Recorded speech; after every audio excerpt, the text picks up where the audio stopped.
Tiffany Tavernier, bonsoir. Je suis ravie de vous accueillir à la librairie Dialogue ce soir où vous venez nous présenter votre 8e roman, Roissy.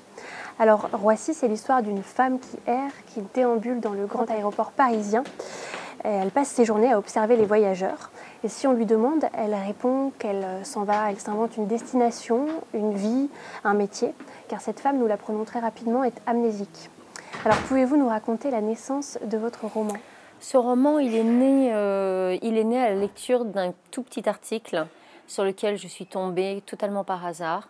Et sur cet article figurait la photo d'une femme très élégamment vêtue, 35-40 ans, qui posait debout devant l'aéroport d'Heathrow à Londres, tirant une petite valise à roulettes.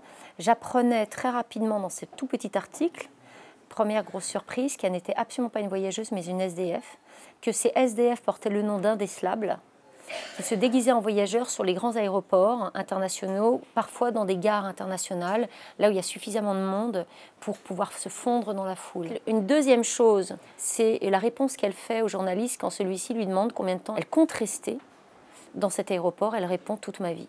Pouvez-vous nous raconter dans quelles conditions Anna, donc le nom qu'elle s'invente, Anna est-elle arrivée à Roissy? Elle a perdu sa mémoire, l'intégralité de sa mémoire autobiographique.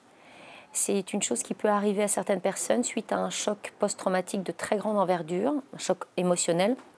Il lui est donc arrivé quelque chose de terrible qu'elle a oublié. Je voulais dans le roman traiter de cette question de la mémoire, de la perte de la mémoire et la confronter à la question de l'identité. Qui est-ce que je suis quand j'ai perdu toute ma mémoire? Est-ce que je suis encore quelqu'un? Est-ce que je peux encore prétendre à être quelqu'un? Et comment je regarde le monde et comment je vis et comment je survis depuis ce vide qui s'est formé en moi.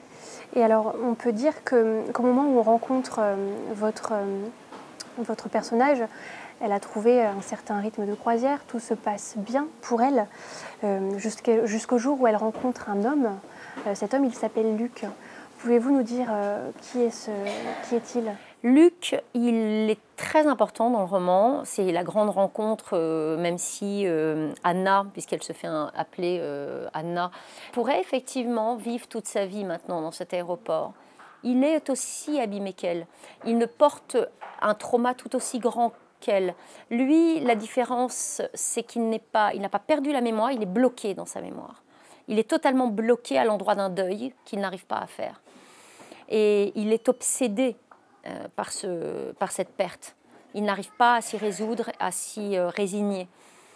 Et ces deux personnes, ces deux noyés de l'existence, ces deux paumés de l'existence, ces deux blessés, dans cette foule que constitue l'aéroport et qui remplit chaque jour, chaque nuit l'aéroport, vont se rencontrer et leurs deux, on va dire, blessures vont résonner, vont s'entrechoquer, faire surgir le désir, faire surgir l'amour, mais aussi la menace de leur propre survie. Lui, dans l'irrésolution de cette perte, elle, dans la peur de retrouver cette mémoire, et avec cette mémoire de peut-être confronter quelque chose d'elle qu'elle ne pourrait pas assumer. Parce que pour moi, l'amour, c'est quelque chose qui vient vous heurter de plein fouet quand vous êtes dans une zone de survie comme elle l'est, et comme il est. Quand l'amour débarque, c'est terrible, parce qu'il veut de vous l'amour le plus nu. Et ce que nous sommes fondamentalement, ça veut dire quitter la zone de sécurité, et ça veut dire effectivement quitter la survie.